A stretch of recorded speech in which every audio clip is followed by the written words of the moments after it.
Gloria a Dios. San Mateo capítulo 18, verso 23 en adelante.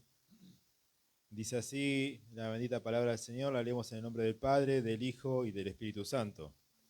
Por lo cual el reino de los cielos es semejante a un rey que quiso hacer cuentas con sus siervos. Y comenzando a hacer cuentas, le fue presentado a uno que le debía 10.000 talentos. A este, como no pudo pagar, ordenó su señor venderle y a su mujer e hijos y todo lo que tenía para que se le pagase la deuda. Entonces aquel siervo postrado le suplicaba diciendo: Señor, ten paciencia conmigo y yo te lo pagaré todo. El señor de aquel siervo, movido a misericordia, le soltó y le perdonó la deuda. Pero saliendo aquel siervo, halló a uno de sus consiervos que le debía 100 denarios, y haciendo de él, le ahogaba diciéndome: págame lo que me debes. Entonces su consiervo, postrándose a sus pies, le rogaba diciendo: ten paciencia conmigo y yo te lo pagaré todo. Mas él no quiso, sino fue y le echó en la cárcel hasta que le pagase la deuda. Viendo sus consiervos lo que pasaba, se entristecieron mucho, y fueron y refirieron a su señor todo lo que había pasado. Entonces, llamándole su señor, le dijo: Siervo malvado, toda aquella deuda te perdoné porque me rogaste. ¿No debías tú también tener misericordia de tu consiervo, como yo tuve misericordia de ti? Entonces su señor, enojado, le entregó a los verdugos hasta que pagase todo lo que le debía. Así también mi Padre Celestial hará con vosotros si no perdonáis de todo corazón cada uno a su hermano sus ofensas. Amén. Oramos a nuestro Dios. Amado Dios y Padre, te damos gracias porque nos has concedido una vez más estar delante de tu presencia, rendirte santo culto, alabar y bendecir tu nombre, Señor. Gracias porque para nosotros, Señor, que entendemos, es un privilegio estar delante de tu presencia. Señor, privilegio que no muchos tienen, Señor, y tú nos lo has concedido a cada uno de nosotros. Por eso, Señor, ahora que hemos leído tu palabra, te ruego, Señor, que uses mi vida para ministrarla conforme a tu voluntad y que sea tu Espíritu Santo el que nos revele y nos haga entender, Señor. Así encomiendo este servicio en tus manos en el nombre de Jesús. Amén y amén. Tomen asiento, por favor.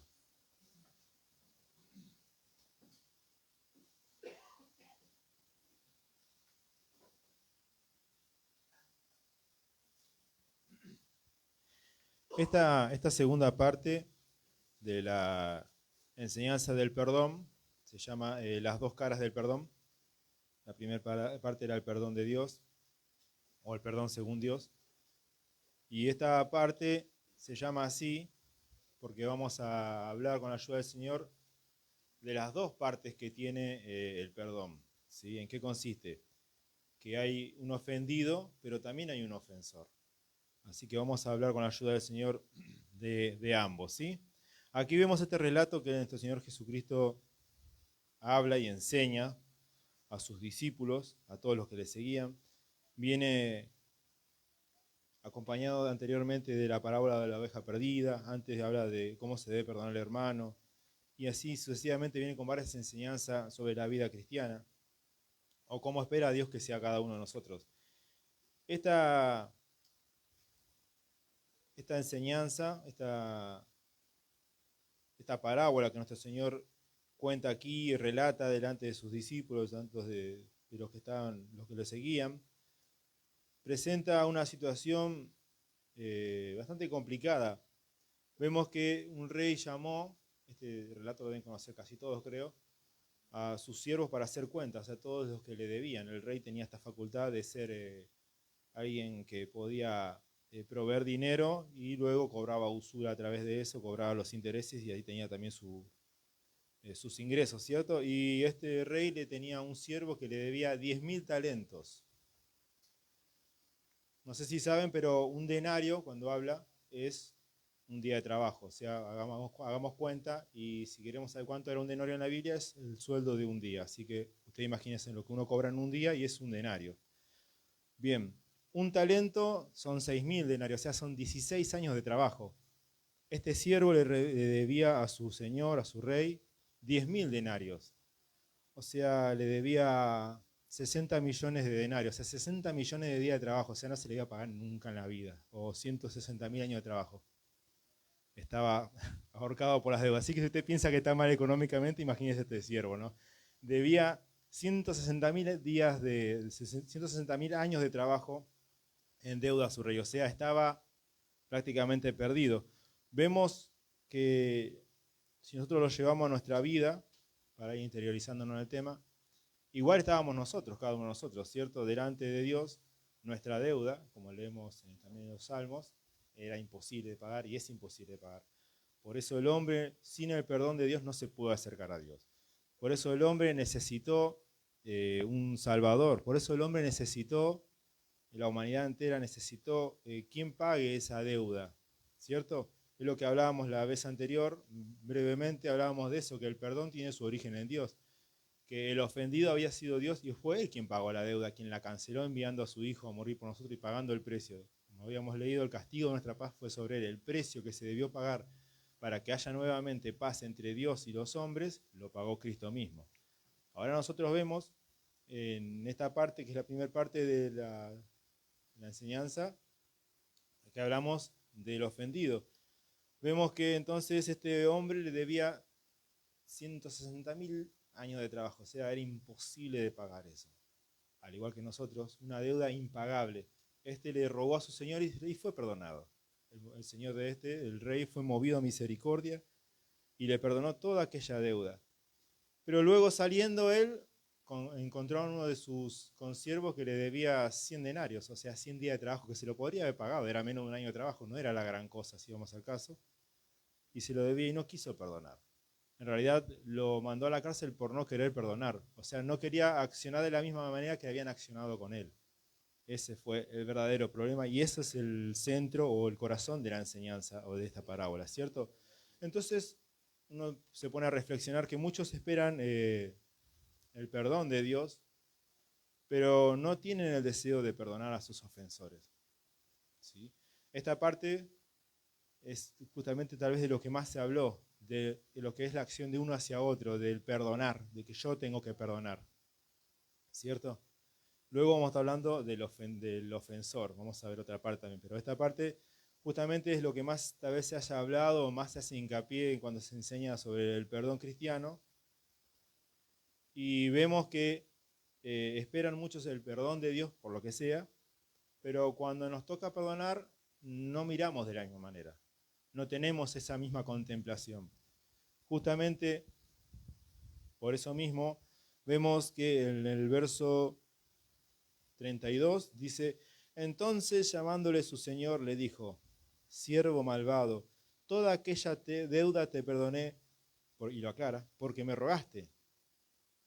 ¿No debías tú también tener misericordia de tu consiervo, como yo tuve misericordia de ti? ¿Qué pasaría si el Señor nos pregunta eso en esta noche? Nosotros no queremos tal vez perdonar a alguien, y el Señor nos preguntaría eso: todo eso te perdoné allí en la cruz del Calvario, ¿y tú no quieres perdonar eso tan insignificante a tu hermano? ¿No tendrías que haber tenido misericordia como yo tuve misericordia de ti? Es para reflexionar, ¿verdad? Todo lo que se nos perdonó a nosotros, y vemos nosotros que no, a veces no estamos dispuestos a hacerlo. Veamos nosotros que para muchos, lamentablemente, el pecado ajeno siempre es más grave que el propio. Sí, el pastor Raúl, una vez predicando, hablaba de esto. En cuanto al perdón, creo que inclusive había leído esta enseñanza, esta parábola, y había hablado justamente de eso, de que para muchos el pecado ajeno es mucho más grave del que yo pueda hacer. Entonces tenemos una autoestima muy alta y tenemos muchísima consideración a mis errores, mis falencias, mis debilidades, pero no a la de mi prójimo, no a la de mi hermano. O sea, lo que me haga mi hermano no está bien perdonar, pero lo que yo haga, sí, Dios me lo tiene que perdonar. Entonces tenemos un errado concepto de lo que es el perdón, así como lo tenía este hombre, ¿sí? Él estuvo muy bien, o sea, había salido recién, si nosotros lo leemos detenidamente, recién había salido de ser perdonado, recién, estaba fresco el perdón prácticamente, recién salió y no consideró a su hermano, la alegría se le fue automáticamente, parece, o el miedo del terror de ir a parar a la cárcel. Nosotros sí vemos que a causa de esta deuda, este siervo estaba totalmente perdido, lo mismo que nosotros. A causa de la deuda que teníamos con la justicia de Dios, completamente perdidos estábamos. Entonces, ¿hemos considerado cuánto nos ha perdonado nuestro Dios? Si nosotros nos ponemos a leer, dice que le iba a vender a él, dice en el verso 25, a este como no pudo pagar, ordenó su señor venderle y a su mujer e hijos y todo lo que tenía para pagarse la deuda. Esto era una costumbre antigua que había, de que si no uno adquiría una deuda con un acreedor o con un acreedor o con un banco, este tenía derecho sobre tu persona. Si no podías pagar, tenía derecho sobre vos, o sea, perdías tu libertad. La libertad era un bien precioso, que hoy nosotros lo disfrutamos y no lo consideramos, pero antes era más común ser esclavo o siervo de por vida que ser una persona libre. Entonces, veamos nosotros que si no podías cumplir con tu deuda, la deuda se tenía que pagar como sea. Te vendíamos a vos, te vendíamos a tu esposa, a tus hijos. Un esclavo, estuve buscando, valía 1.500 denarios, o sea, el equivalente a 4 años de trabajo. Si se le vendía a este hombre, a su esposa y a 2 hijos, llegaba apenas 6.000 denarios, que sería un talento. O sea, podía vendiéndose él y toda la familia, pagaba un talento. Todavía quedaba debiéndole 9.999 a su regreso. No se podía pagar jamás esa deuda, para que entendamos la situación complicada que tenía. ¿Qué haríamos nosotros si teníamos una situación igual? La desesperación que tendríamos, ¿cierto? O sea, haríamos lo mismo que hizo este hombre. Le rogaríamos, por favor, que tenga paciencia y que nosotros le vamos a pagar como sea. Veamos qué triste, ¿no? Que este hombre recién había sido perdonado, saliendo de la presencia de su Señor, y luego no quiso perdonar. Pero hay un ejemplo más en cuanto a este. Espérame un segundo.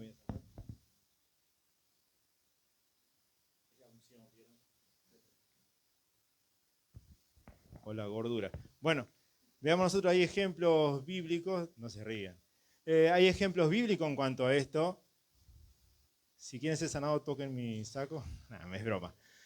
Hay ejemplos bíblicos en cuanto a esto que ha sucedido ya anteriormente. Si ustedes conocen la historia de Jonás, Jonás fue enviado por Dios a predicar a Nínive. Nínive era la ciudad capital del imperio asirio, que era quienes estaban sometiendo a toda la región, no solamente a Israel, sino que a toda la región. Eran extremadamente crueles en las conquistas, y para quedar garantizado de que nadie se iba a sublevar, directamente hacían atrocidades con los esclavos, con los que eran capturados, hacían cosas terribles. En la entrada de la ciudad había pilas de calaveras de los cráneos de todos los que estaban conquistados, para que se den una idea, que todos tengan miedo y terror de quiénes eran ellos y con quiénes se metían. Entonces, con eso aplastaban cualquier pequeño espíritu que había de rebeldía, lo aplastaban con eso, ¿cierto? A este reino terrible, a este imperio, Dios mandó que vaya Jonás a predicar. Jonás no consideraba que ellos debían ser perdonados. Entonces, en vez de irse a Nínive, pagó su pasaje y se fue a Tarsis. Tarsis quedaba en esa época al otro lado del mundo conocido. Es España, hoy en día es Cádiz. Pero para esa época era lo más lejos que existía. Era como irse hoy a, no sé, a China o Japón, que está exactamente al otro lado del mundo. Bueno, esto era lo mismo. Irse al otro lado del mundo conocido era irse a Tarsis. Sabemos lo que aconteció. El barco en que iba cayó una gran tormenta, fue lanzado al mar por los marineros, lo tragó un gran pez, y durante 3 días estuvo rogándole a Dios, y Dios tuvo misericordia de él, y del Seol lo devolvió de la muerte, y el pez lo devolvió en tierra, y Dios nuevamente le habló y dice: ve a Nínive y predica, porque quiero salvarla. Desde las playas donde fue devuelto hasta Nínive había más o menos 7 días de camino a pie. Se ve que en esos 7 días se le pasó la emoción de haber sido perdonado, lo mismo que le sucedió a este, y lo mismo, fue, predicó, y predicó de lo más sencillo. Si usted lee el libro de Jonás, después lo puede leer en su casa, es muy breve, y la predicación de Jonás fue de lo más sencillo. De acá a 40 días Dios va a destruir la ciudad. Lo único que dijo fue eso, no fue: venís, el Señor te ama, tiene un propósito con tu vida. Le fue sincero, y creo que lo más tajante y cruel posible. Le dijo directamente: acá 40 días Dios va a destruir la ciudad, punto. Pero como Dios tenía un propósito con esa ciudad, eso fue suficiente. Produjo en sus corazones, se volvieron a Dios, se arrepintieron. El mismo el mismo rey promulgó un ayuno en toda la ciudad, y vemos que Dios tuvo misericordia y le perdonó. ¿Qué sucedió? Jonás se enojó muchísimo, porque no quería que se lo perdonen. De hecho, Dios le dice, ¿tanto te enojas? Sí, porque yo sabía que tú eres un Dios clemente que les iba a perdonar. Jonás no creía que ellos eran dignos del perdón, pero él sí. Dios lo acababa de perdonar, lo había sacado de la muerte misma. De la muerte misma lo había sacado Dios. Porque vemos que, si usted lee en la oración de Jonás, dice, del Seol sacaste mi alma. Entonces vemos que justamente estaba muerto. Pero Dios lo había perdonado, recién lo había perdonado y él ya consideraba quién tenía que ser perdonado y quién no. Vemos entonces nosotros que qué terrible que es que muchos no perdonan porque no tienen presente de justamente esto, de que éramos merecedores, no éramos merecedores del perdón de Dios, ¿cierto? Veamos nosotros cómo aquí mismo, al final de la parábola, nuestro Señor dice, así también mi Padre Celestial, verso 35, hará con vosotros si no perdonáis de todo corazón cada uno a su hermano sus ofensas. Entonces vemos que al que no perdona, Dios le va a obrar inclusive sus pecados pasados. O sea, se le suma algo más todavía. Si ya estábamos complicados antes de tener a Cristo, antes de recibir el perdón de Dios, imagínense que se le sume algo más. Se le suma encima de que llevamos rencor a nuestro corazón. Ahora, es imposible de que Cristo, nosotros nos llenamos la boca diciendo somos la iglesia de Cristo, somos creyentes, somos cristianos, somos evangélicos, tenemos la verdad, lo que sea, tenemos comunión, somos parte del cuerpo de Cristo, somos miembros del cuerpo de Cristo, somos parte del reino de Dios, somos de la familia de Dios y un montón de títulos hermosos que podemos tener y son todos ciertos, es verdad, son todos los privilegios que Dios nos ha dado en Cristo. Ahora, hablamos de que Cristo va a venir a buscar a su iglesia. Si usted fuera Cristo, ¿vendría a buscar a alguien que vivió toda su vida con rencor? ¿Toda su vida sin perdonar? ¿Cómo puede entrar al cielo alguien así? Siendo sincero con nosotros mismos. ¿Cómo puede entrar alguien así al cielo? Si vemos que allá solamente dice que reina el amor, vemos que allá reina la justicia. ¿Cómo puede haber justicia en la falta de perdón? Entonces, ¿cómo puede haber alguien que no perdonó jamás, puede pretender siquiera pasar el techo cuando suena la trompeta? Es imposible. Nosotros, de hecho, el modelo para perdonar lo tenemos en Cristo. Veamos Colosenses 3:13, por favor, acompáñenme.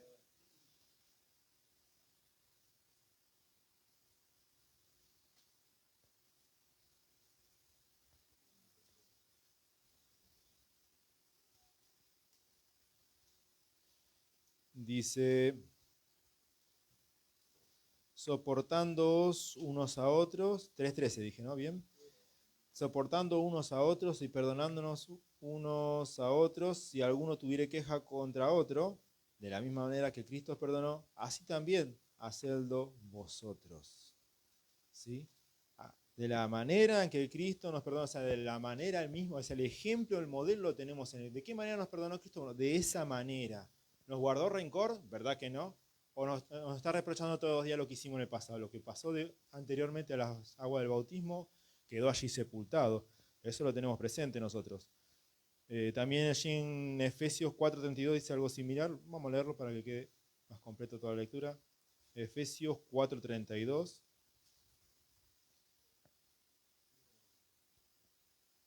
Dice, antes sed benignos unos con otros, misericordiosos, perdonando unos a otros, como Dios también nos perdonó a vosotros en Cristo. O sea, otra vez nuevamente, el ejemplo lo tenemos en Cristo. Así como nos perdonó Él, debemos nosotros perdonarnos. Amén, hermanos. Vemos nosotros que desde el Antiguo Testamento Dios mostraba cómo es el verdadero perdón. Acompáñenme al libro del profeta Miqueas.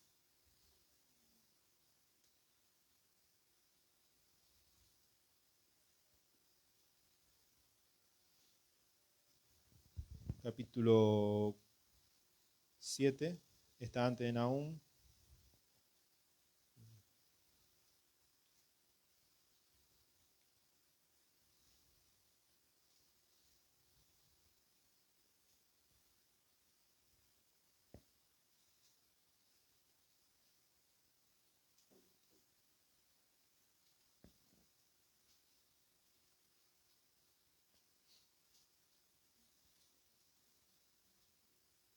de Nahum, antes de Habacuc. Bueno, Miqueas capítulo 7, versos 18 y 19, dice: ¿Qué Dios como tú, que perdona la maldad y olvida el pecado del remanente de su heredad?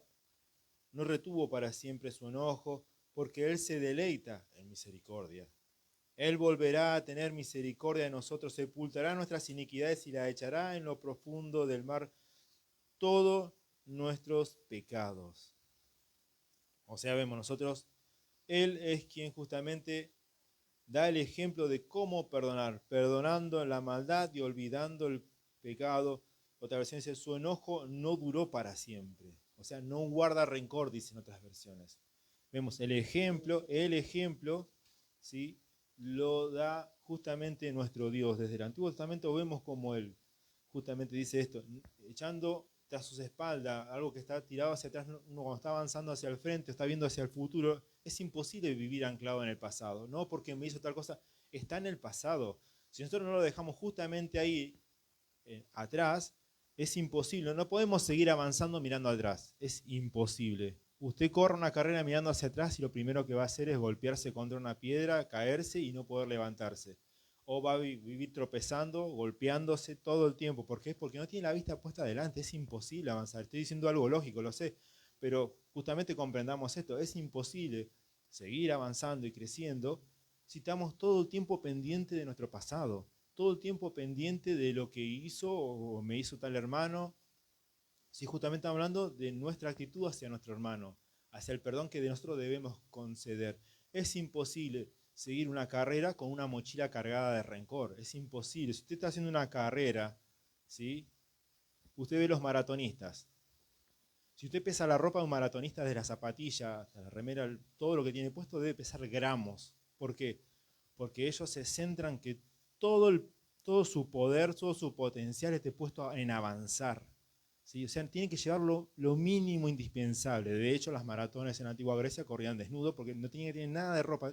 Todo peso en muchos kilómetros pesa. Es así. Imagínense avanzar una maratón con una mochila cargada de recuerdos. No, llevo esto porque me lo regaló mi abuelo, llevo esto porque me regaló mi bisabuelo. Con recuerdos no podemos avanzar. Imagínense llevar rencor en nosotros. Todas las cosas que querramos llevar hacia adelante nos va a hacer de carga, nos va a hacer de tropiezo y nos va a hacer que dejemos de avanzar, que tropecemos siempre lo mismo. Entonces, ¿cuántas veces nosotros debemos perdonar a nuestro hermano? Nosotros conocemos, Jesús dijo, hasta 70 veces 7, si viniera tu hermano a ti y te pide perdón, debemos hacerlo. Veamos nosotros, ¿cuántas veces debo perdonar a mi hermano? La misma cantidad de veces que yo necesito ser perdonado. Vamos a leerlo para que quede claro. San Mateo 6:12.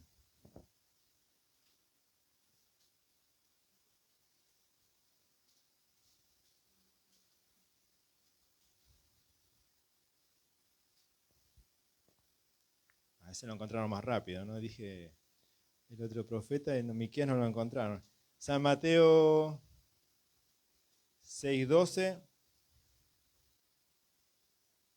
dice: y perdónanos nuestras deudas como también nosotros perdonamos a nuestros deudores. Y no nos metas en tentación, mas líbranos del mal, porque tuyo es el reino, el poder y la gloria por los siglos. Amén. Porque si perdonáis a los hombres sus ofensas, os perdonará también a vosotros vuestro Padre Celestial. Mas si no perdonáis a los hombres sus ofensas, tampoco vuestro Padre os perdonará vuestras ofensas. Vemos nosotros que constantemente entonces necesitamos el perdón. Pensamos que no, una vez perdoné ya está, pero nosotros sabemos, nos presentamos delante de Dios y que aún no hemos alcanzado la perfección ni la santidad plena, entonces nos presentamos ante ti y pedimos perdón por nuestros errores, por nuestra terqueza, por las malas decisiones que tomamos aún teniendo conocimiento. Sabemos que es un Dios misericordioso y por eso nos acercamos a Él a pedir perdón, porque sabemos que lo vamos a recibir y nos sentimos bien, nos sentimos consolados luego que Dios nos habla y entendemos que Él nos perdona al darnos aliento constantemente a través de su palabra. Él nos habla, nos alienta, que nosotros podemos seguir, que podemos avanzar, que no nos identifiquemos con el viejo hombre que quedó antes de las aguas del bautismo, sino que somos el nuevo hombre. Entonces nos da siempre aliento. Entonces, ¿qué quiere decir eso? ¿Qué nos perdona? Si no nos diría, mira, ustedes no cambian más, ni pasen por la puerta, pero nunca nos va a decir eso. Nuestro Dios se complace en hacernos bien, dice su palabra. Entonces, nosotros vemos y leemos acá, de la misma manera que nosotros perdonamos nuestras deudas, debemos perdonar a nuestros deudores. Perdónanos nuestras deudas, como también nosotros perdonamos a nuestros deudores. Y si lo decimos al revés, como nosotros perdonamos, perdónanos tú. Y ahí está más complicado, ¿no? Ahí está más complicado. Porque no perdonamos al 100% como lo hace nuestro Dios. Por lo menos no en la práctica. Luego dice, si nosotros vemos el verso 13, termina diciendo amén, porque está enseñando una oración. Dice Jesús, el título de mi Biblia, por lo menos la Reina Valera, dice Jesús y la oración. Les está enseñando a orar. Y luego que termina de orar, dice amén, y el Señor Jesús da una aclaración, da una explicación. Porque si perdonáis a los hombres sus ofensas, ¿qué sucede? Os perdonará también vuestro Padre Celestial. Pero si ya me perdonará, no, pero no habla de antes del bautismo, habla actualmente, que no vamos a seguir cargando cosas en nuestra vida. Así también os perdonará a vosotros vuestro Padre Celestial. Mas si no os perdonáis a los hombres sus ofensas, tampoco vuestro Padre os perdonará vuestras ofensas. O sea, ¿cómo podemos estar nosotros a cuenta con Dios si llevamos rencor en nuestro corazón? ¿Cómo nosotros podemos estar a cuenta con Dios viviendo conforme a su vida, conforme a la vida que se nos ha dado, si nosotros no perdonamos? Como decimos hace un momento, si nos estamos cargando constantemente en nuestra mochila rencor, orgullo.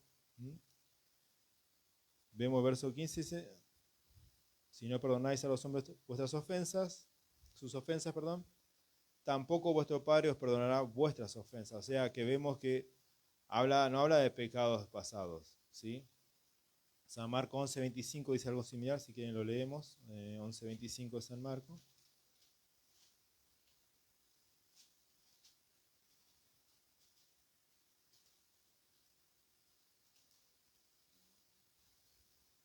Dice, y cuando estéis orando, perdonad, si tenéis algo contra alguno. Porque también, para que también vuestro Padre que está en los cielos os perdone a vosotros vuestras ofensas. Porque si vosotros no perdonáis, tampoco vuestro Padre que está en los cielos os perdonará vuestras ofensas. ¿Vieron? No habla de pecado, habla de ofensas, de cosas que nos equivocamos, cosas que hacemos mal, cosas que ofende a Dios sin llegar a ser algo tan grave. ¿Sí? Pero que estamos errando, entonces a veces que erramos nos acercamos a Dios y Él nos perdona. Pero si nosotros no estamos dispuestos a, como leímos al principio, los dos deudores, recién salgo de la presencia de Dios, pedirle perdón, rogar su perdón, sentí su presencia, algo hermoso, la palabra me alentó, me dio a entender que fui perdonado, que Dios me dio una oportunidad nuevamente. Salgo y me cruzo con un hermano que me cae mal y ni le dirijo la palabra o me ofende un hermano y no le perdono, sucede exactamente lo mismo, ¿cierto? Lo mismo que lo que leímos en la parábola de los dos deudores. Y vemos nosotros, hermanos amados, cuántas veces que sucedió así. O sea, terminó el culto y Dios dijo, prestemos atención, hermanos, porque van a venir situaciones que capaz que ni bien termina el culto. Dicho y hecho, terminó el culto, un problema afuera, pero bueno, eso por no estar atento, ¿vieron? A otros, a mí nunca me pasó, ¿no? Pero hay muchos casos, pero ¿por qué tengo que perdonar constantemente? Ya me hizo esto, ya me hizo aquello. Hay ejemplos bíblicos. Para todo lo que queramos enseñar y traiga un provecho a nuestra vida, gracias a Dios hay ejemplos bíblicos. Conocemos, creo que casi toda la iglesia debe conocer el relato de lo que es la historia del rey David. El rey David fue ungido siendo un muchacho y anterior a él, el primer rey de Israel fue el rey Saúl, ¿sí? Un rey también que fue escogido por Dios. Con el tiempo, lamentablemente, el rey Saúl no obedeció a Dios, deshonró a Dios y Dios lo desechó. Y entonces lo ungió a David, pero David no empezó a reinar de inmediato, sino que como era un muchacho con el tiempo fue reinando y a medida que David iba creciendo en gracia delante de Dios y como hombre también, el rey Saúl ya no hallaba gracia delante de Dios, Dios lo había abandonado, no porque Dios quisiera, sino porque el rey se había alejado de él. De hecho, cuando enseñamos sobre los dos caminos hablábamos de esto, cómo ambos siguieron un camino diferente. Uno fue consagrándose a Dios y alcanzando el reino, y otro perdió el reino y se alejó de Dios, ¿no? Hablando de Saúl. Vemos que el rey David en 2 ocasiones le perdonó la vida al rey Saúl. El rey Saúl, como sentía celos de David, empezó a buscarlo por todos lados, tomó a 3.000 hombres escogidos de Israel, o sea, su guardia personal, y lo empezó a seguir por todo Israel, por todos lados. En un momento, la primera vez, David se ocultó en una cueva y el rey Saúl justo entró a esa cueva, y David tenía la oportunidad, digamos, única de matarlo, y se acababa toda la persecución, se terminaba todo. Pero David se compungió en su corazón y no quiso hacerlo, ¿sí? Para David, el hecho de que él le haya deseado un mal no lo justificaba a él, a David, de hacerle algo contra el ungido de Dios, contra alguien que había sido escogido por Dios, ¿sí? Entonces el rey David le perdonó la vida. Luego que salió de esa cueva, David se le presenta a la distancia y creo que le cortó el borde de su manto solamente y le dice: rey Saúl, esto es tuyo, yo tuve la oportunidad de matarte y no lo hice, te perdoné la vida. El rey Saúl supuestamente se compungió, le dolió en su corazón y juró que nunca más le iba a seguir. No pasó mucho tiempo de esto y nuevamente las malas influencias le hablaban al rey Saúl: mira, David está en el desierto de Sif, allá otra vez con 3.000 hombres a buscar nuevamente. En medio de la noche estaba el campamento durmiendo, el rey Saúl en el medio. David entró con uno de sus hombres y el que le acompañaba decía: esta es la oportunidad que Dios te dio, tenés que matarlo, es la oportunidad, y se acaba todo. Y el rey David dice: juro por Jehová que no lo voy a hacer. Tomó su lanza y un cántaro de agua y se fue, y luego se le presentó nuevamente y le dijo nuevamente: esto es tuyo, yo te perdoné la vida anoche, Dios te entregó en mi mano y yo no quise hacerte daño. Entonces vemos un ejemplo bíblico de una persona que 2 veces perdonó a alguien que lo estaba buscando para matarlo. ¿Vemos otro ejemplo así en la Biblia? ¿Cuántas veces nosotros nos presentamos delante de Dios? ¿Cuántas veces nosotros pensamos que porque alguien nos hizo mal, estamos justificados de no perdonarlo? ¿Sí? El hecho de que alguien nos desee mal no nos justifica para que obremos de mala manera. De hecho, en toda la Biblia no vamos a encontrar un solo versículo que nos justifique para una mala acción. Eso está así, eso téngalo seguro, hermanos amados. Lea toda la Biblia si quiere, no tengo ningún problema. Busque, nos sentamos, hablamos, no va a encontrar un solo pasaje que justifique una mala acción. No hay ninguna mala acción que esté justificada en la palabra de Dios. Dios es santo, Dios es perfecto, Dios es amor. Amén, hermanos amados. Entonces vemos nosotros cómo el ofendido tiene este poder de perdonar, tiene este deber de hacerlo. Vemos nosotros que no hay justificativo alguno para no perdonar a otro, ¿sí? Según la palabra de Dios. Ahora vamos a Proverbios 28 y vamos a hablar de la otra parte, de la otra cara del perdón, lo que es el ofensor. Proverbios 28, 13.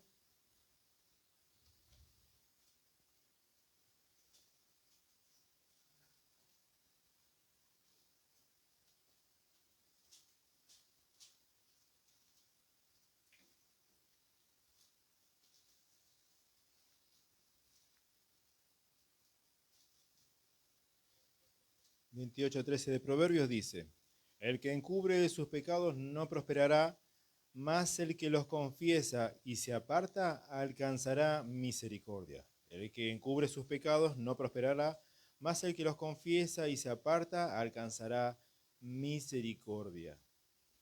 Vemos nosotros que entonces el primer paso, ¿sí? Para dar una introducción más correcta, siempre nosotros vemos lamentablemente desde el lado del ofendido, como que el ofensor no tiene que hacer nada, simplemente tiene que respirar y ser. No tengo que hacer nada. Yo le hice algo a José y yo no tengo por qué hacer nada, según lo que entiendo, y José tiene el deber, según Dios, según la Biblia, de perdonarme. Si no, se va al infierno, es problema de él. ¿Y yo qué hago? Nada. Y estamos errados. Estamos completamente errados. Sí, vamos a ver, por aquí lo dice. Dice: el que encubre sus pecados no prosperará, mas el que los confiesa y se aparta alcanzará misericordia. Entonces el primer paso para alcanzar el perdón, Porque a veces sucede esto. ¿Por qué el hermano no me puede perdonar? Porque tiene un problema de crecimiento. ¿No será que el problema soy yo en realidad? ¿No será que en realidad yo le hice un daño a él y no muestro ningún tipo de remordimiento? Vamos a ir aclarándolo un poquito más, porque es un poquito más difícil de explicar esto, ¿sí? Entonces, el primer paso para alcanzar el perdón, veámonos así, como alguien que ofendió a otro. Si quiere, véase usted delante de Dios. Si quiere, véase delante de otra persona que le hizo daño y le ofendió. El primer paso, entonces, según este pasaje, es reconocer la culpa y estar dispuesto a cambiar de actitud. Es una palabra que escuchamos hace poquito, arrepentirse, ¿sí? La escuchamos el domingo pasado, ¿lo recuerdan? El primer paso para alcanzar, yo, o como ofensor, para alcanzar el perdón es reconocer la culpa, ¿sí? Hacernos cargo de lo que hicimos, y estar dispuesto a cambiar de actitud, o sea, arrepentirse. Veamos nosotros que, entonces otra versión dice, el lenguaje actual, quien esconde su pecado jamás puede prosperar. Quien lo confiesa y lo deja, recibe el perdón. Quien esconde su pecado jamás puede prosperar. Quien lo confiesa y lo deja, recibe el perdón. Vemos una actitud de reconocer la culpa, o sea, es un accionar de uno. Si mi hermano se ofendió, le hice daño, tropezó por causa mía, soy yo quien debe tomar la iniciativa de ir, acercarme a él y pequé, hice algo malo contra ti, mi hermano, te pido perdón, necesito estar en comunión contigo. Yo debo tener la necesidad de estar en comunión con mi hermano, necesito estar en paz con mi hermano. Es una necesidad porque debemos estar en comunión uno con otro. No veo yo como miembro, si decimos que somos miembros del cuerpo de Cristo, yo no veo que mi mano se esté peleando con mi cara. Aunque tendría por qué, porque soy feo, pero bueno, pero más allá de eso se llevan bastante bien. Entonces, como miembros del mismo cuerpo, es imposible que se peleen entre sí. De hecho, el cuerpo se ayuda mutuamente, por lo que leemos en la Escritura y por lo que vemos. Amén. ¿O acaso el corazón late sin, usted no se lo pide, el corazón lo hace en movimiento involuntario, o sea, lo hace solo, sin que se lo pidamos. Luego la respiración es lo mismo, el parpadeo es lo mismo, todo cumple una función sin que se lo pidamos y lo hace igual. ¿Sí? Y todo para un beneficio. Ahora, ¿por qué no se alcanza el perdón? O sea, ¿o por qué mi prójimo no puede perdonarme? Yo noté tres, capaz que hay más, yo noté tres posibilidades de por qué puede suceder eso. La primera es por ignorancia, ¿sí? Porque tal vez el hermano desconoce lo que es el perdón, desconoce tal vez el valor que tiene el perdón realmente, lo que significa, como, como leímos hoy en cuanto, cuando lo que comentamos en cuanto a Jonás. Ignoró el perdón. Si recién había sido perdonado, no debía actuar de la misma manera con su prójimo. Fue exactamente las mismas palabras. De hecho, pareciera que es el mismo relato que nuestro Señor Jesucristo luego da cuando habla de los dos deudores. Recién fuiste perdonado por una deuda que no podías pagar jamás en la vida, 160.000 años. Y vemos nosotros que él por una cosa ínfima, por algo terrenal, no lo quiso perdonar y lo mandó al verdugo a su prójimo. Entonces, por ignorar tal vez el valor del perdón, no me puede perdonar. ¿Sí? Otra opción puede ser, otro factor, puede ser justamente por orgullo. Tal vez ofendí a la persona incorrecta y es una pared de orgullo y no me puede perdonar porque, bueno, a una persona orgullosa es imposible perdonar porque se ofende y te marca de por vida y nunca más nunca más te levantás la cabeza delante de él. Lamentablemente es así. Y otro puede ser justamente, y esto es más difícil de explicar, porque no me arrepentí. ¿Por qué no me perdona mi hermano? Porque no me arrepentí. O sea, porque no ve en mí ningún gesto de arrepentimiento. No ve en mí, el hermano, yo le hice algo al hermano y él tal vez tiene toda la intención de perdonarme, pero no ve en mí nada que produzca en él un buen deseo de perdonar. Entonces, si yo no provoco en mi hermano el deseo de perdonarme, ¿cómo lo puedo producir? Como leímos hoy, quien confiesa su pecado y lo deja, puede alcanzar el perdón, recibe el perdón. ¿Cómo lo recibo? Mostrando a mi hermano de que me arrepentí. Ahora vamos a explicar bien esto es lo que significa arrepentirse. Si yo me arrepiento, muestro en mí un dolor, muestro en mí un cambio de actitud, mi hermano va a estar dispuesto tal vez a perdonarme. Pero si yo no muestro nada, de hecho, ¿de qué va a servir que mi hermano me perdone si yo sigo en la misma condición? Mi hermano, por haberme perdonado, se va a ir al cielo y yo, por seguir en mi condición, a pesar de que me perdonó, no me voy a ir al cielo porque sigo en una mala conducta. Vamos a explicar esto. De hecho, si nosotros vemos, cuando una persona recién viene al Evangelio, llega una persona nueva aquí y se le habla de la palabra de Dios, lo primero que se le habla es su condición delante de Dios. No se le dice directamente, Dios tiene para ti un plan especial, maravilloso, bautizate, vas a ser hijo de Dios. No, lo primero que se le explica es tu condición delante de Dios es esta. Tiene que entender que es deudor delante de Dios. Lo primero que se le habla a las personas es eso. El Evangelio, la nueva vida en Cristo es para el cristiano. Todo el Evangelio que leemos acá, las cartas de Pablo, es para el cristiano, para el que se bautizó. Pero el plan de salvación, lo que se le llama así, es justamente para el perdido. Entonces, ¿qué se le debe mostrar? ¿Cuál es su condición delante de Dios? ¿Cuál es su condición? De perdido. ¿Qué es lo que necesita? El perdón.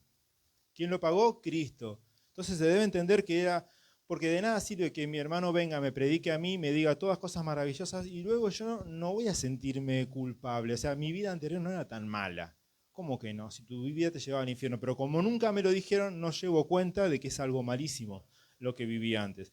Entonces vemos nosotros, no sirve de nada que mi hermano me perdone, perdón, no me va a servir de nada a mí no me va a servir de nada que mi hermano me perdone si yo no cambio actitud. Mi hermano, bien por él, y él va a crecer, y él es una persona madura, y él sí va a seguir creciendo porque él accionó como cristiano, pero yo no. ¿Se va entendiendo, no? Si no, empezamos de vuelta.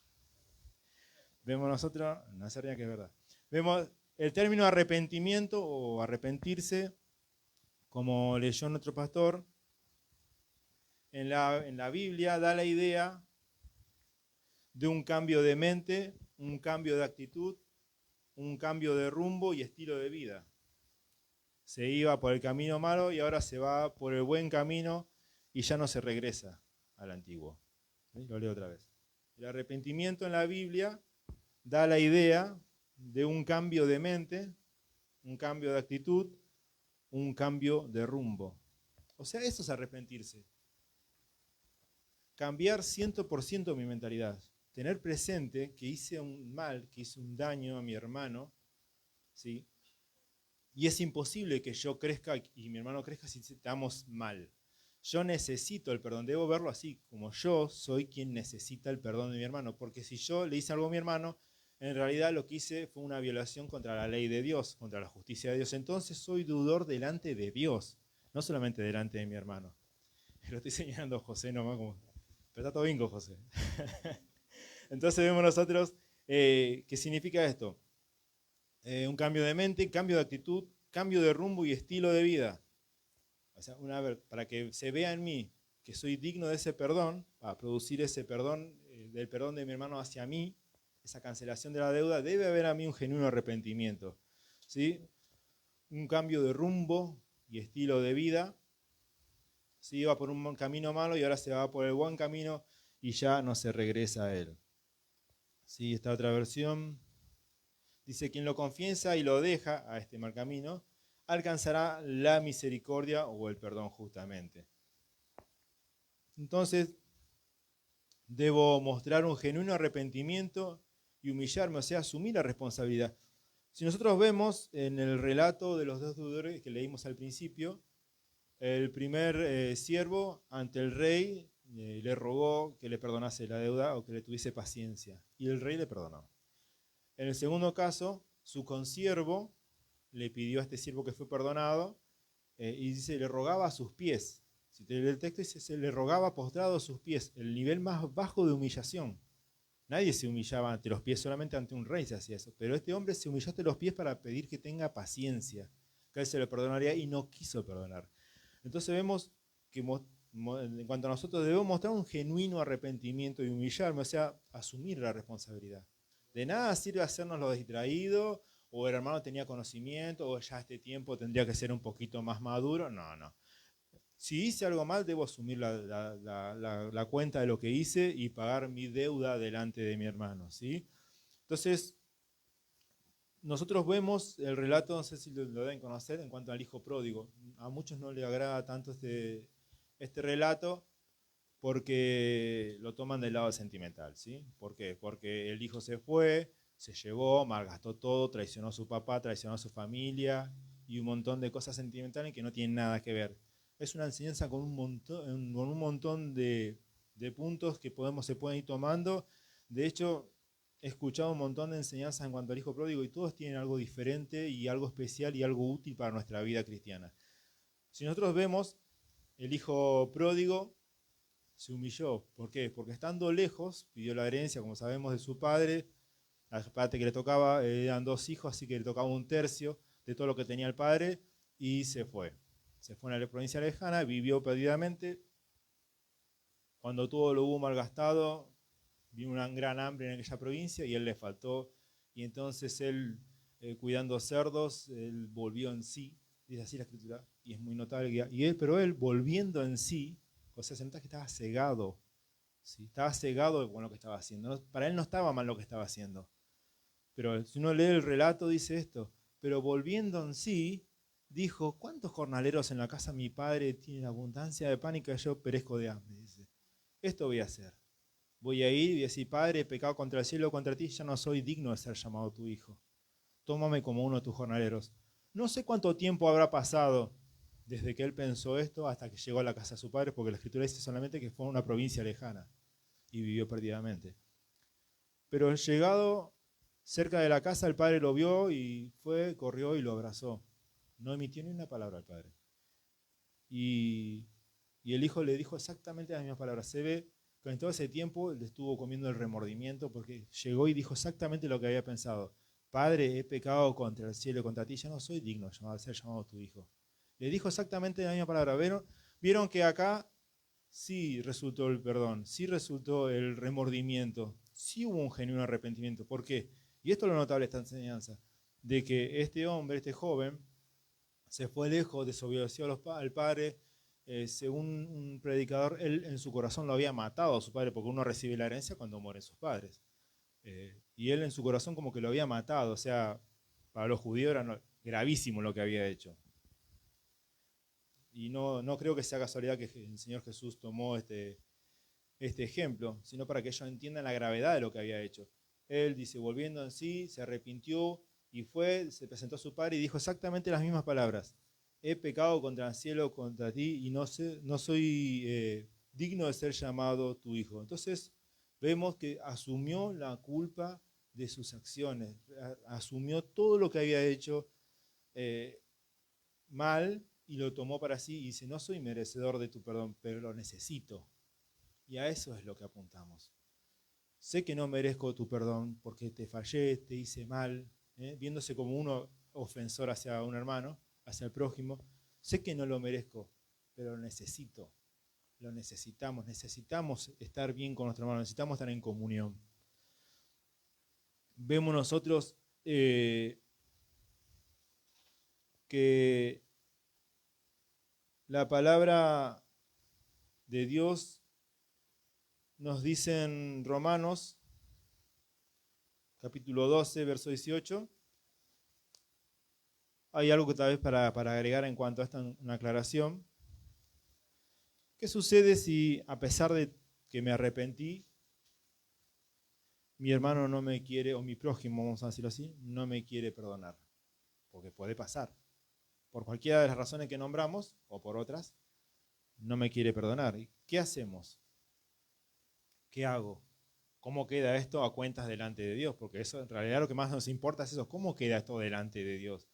Porque si mi hermano no me perdonó, yo me arrepiento, ¿sí? La condición es esa. Si yo me arrepiento, hoy le pido al hermano, mirá hermano, me equivoqué, la verdad que obré mal, hice esto, hice aquello, te pido que me perdones, no quiero que estés mal, no quiero que tropieces, no te quiero ver mal, no quiero que estemos mal entre nosotros, sos mi hermano, sos mi amigo, te necesito y vos me necesitás. Y el hermano no me quiere perdonar. ¿Qué sucede ahí? ¿Cómo queda eso? Porque, como dijimos hoy, la falta de perdón justamente, o el ofender a Dios, o el ofender a un hermano, es estar en deuda con la justicia de Dios. Según lo que pude entender, y esto lo tomé con mucho cuidado, porque no es mi intención hacer tropezar a nadie, si nosotros nos arrepentimos realmente, nos dolemos, sucede lo que leímos hoy, de volver nuestro mal camino, y nuestro hermano no tiene intención de pagarnos, de perdonarnos, a pesar de que nosotros vamos y pedimos perdón, nos presentamos y nos arrepentimos, y hay un cambio de actitud, para Dios, nosotros ya pagamos nuestra deuda. Lo leemos en este versículo. Romanos capítulo 12, verso 18, dice de la siguiente manera, miramos. 12:18, si es posible, en cuanto dependa de vosotros, estad en paz con todos los hombres. Si es posible, en cuanto dependa de vosotros, estad en paz con todos los hombres. Vemos que lo aclara. Si es posible, estad en paz con todos los hombres, pero no lo dice solamente eso. Pone algo entre comas que quiere decir que es una aclaración sin que modifique el texto. ¿Sí? En cuanto dependa de vosotros, o sea, si depende de mí, yo quiero estar en paz con mi hermano. ¿Sí? Solo en ese caso, para Dios, yo saldé mi deuda. ¿Por qué? Porque Dios a mí me va a recompensar por obrar como cristiano, o va a haber un castigo por no obrar como cristiano, siendo que tengo la capacidad de hacerlo. Lo mismo para con mi hermano. Pero si yo obro como cristiano, mi deuda está pagada, porque yo me volví de corazón. Entonces, para Dios, yo ya pagué mi deuda porque me arrepentí. Eso es lo que quiere Dios, un genuino arrepentimiento. ¿Cuántas veces nosotros tal vez rogamos por el perdón de alguien que le hicimos algo en nuestra ignorancia, tal vez justo estábamos pasando un mal momento, no estábamos firmes? ¿Cuántas cosas nos pudo haber pasado? Todos tenemos vida diferente, nos pasan situaciones totalmente diferentes uno a otro, no podemos comparar uno con otro, no todos tenemos el mismo crecimiento. Lo que tal vez que para mi hermano es sencillo, para mí es súper difícil, para mí yo tengo una prueba y para el hermano no. No es una prueba, es algo ya superado hace años, pero somos todos diferentes, entonces no podemos juzgar midiendo en uno con otro. Pero vamos a hacer esto delante de la justicia de Dios. Si nosotros, en el caso que hayamos hecho algo a un hermano, a nuestro prójimo, y no nos quiere perdonar, pero nosotros hay un genuino arrepentimiento para Dios, nosotros pagamos nuestra deuda. Y eso trae una gran libertad, ¿verdad? Porque a veces estamos escuchando sobre el perdón y yo estoy pensando, ¿y si no me quiere perdonar mi hermano, qué hago? Bueno, yo voy a entonces mantenerme y la condición es esta, mantenerme como cristiano. Entonces, porque está claro acá, leemos, en cuanto dependa de vosotros, estad en paz con todos los hombres. Esto quiere decir que cuando mi hermano quiera volver a tener una comunión conmigo, mi prójimo, vamos a decirlo así, yo voy a estar abierto al diálogo y a volver a tener una comunión con mi hermano. ¿Sí? Yo mantengo mi deuda en cero mientras yo me conduzca como cristiano. Entonces, como yo no quiero tener deuda con la justicia de Dios, me voy a comportar como un cristiano. Entonces esa deuda va a quedar en cero. Pero cuando mi hermano, por lo que sea que le esté pasando, por orgullo, tal vez está pasando situaciones, no está firme, no está crecido, pero cuando sea el momento y mi hermano quiera recomponer nuestra relación, yo voy a estar dispuesto a hacerlo. ¿Sí? Debo estar abierto a eso, a tener nuevamente comunión con mi hermano. ¿Por qué? Porque no lo puedo obligar. No puedo estar todo el día atrás golpeándole la cabeza, me tenés que perdonar, me tenés que perdonar. Sí, me lo va a decir de palabra, pero en su corazón tal vez no. Entonces, si mientras yo mantenga esta posición de cristiano, justamente la deuda está pagada. Y es algo hermoso, ¿verdad? Porque nosotros vemos que el que pecó está en la posición de solicitar el perdón, pero no de exigirlo. No puedo exigir que me perdonen, pero sí puedo solicitarlo. Y debo mostrar con mi actitud de que justamente estoy arrepentido. ¿Sí? Entonces vemos nosotros que estas son las dos caras del perdón, el ofensor y el ofendido. El ofendido, como ya creo que se ha hablado millones de veces, y del ofensor justamente es esto, la actitud que debemos tomar. Si nosotros hicimos algo incorrecto, tenemos el deber, la obligación y el poder también de resolver las cosas. ¿Por qué no? Amén, hermanos amados.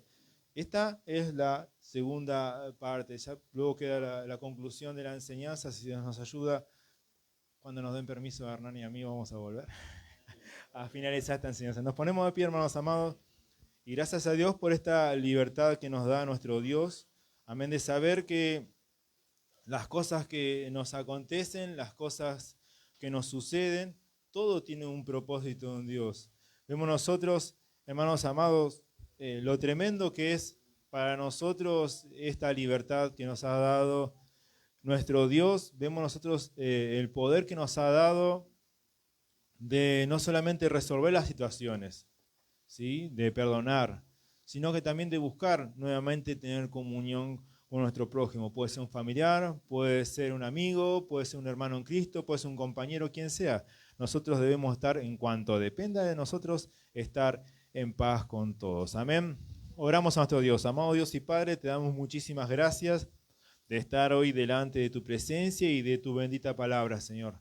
A través de ella, Señor, tú nos enseñarás, tú nos estás instruyendo, Señor, y tú nos seguirás perfeccionando, Señor. Encomiendo mi vida y la de mis hermanos en tus manos, para que cada día sigamos creciendo según tu voluntad y tu propósito, Señor. Ayúdanos, Señor, a tener presente tu palabra, y te damos muchísimas gracias por tu perdón. Muchísimas gracias porque nos has dado ejemplos, Señor, de cómo hemos sido perdonados y cómo debemos perdonar. Ayúdanos, Señor, a tener presente este perdón que tú has tenido para con nosotros, a esta paciencia, Señor, que tienes con nosotros, Señor, de que tú no guardas rencor. Si alguna vez nos recuerdas nuestra antigua vida, solamente es, Señor, para mostrarnos la gloria en la que vivimos hoy, Señor. Gracias por esta nueva vida, gracias por tu paciencia y gracias por tu bendita palabra. Te damos gracias en el nombre de Jesús. Amén y amén.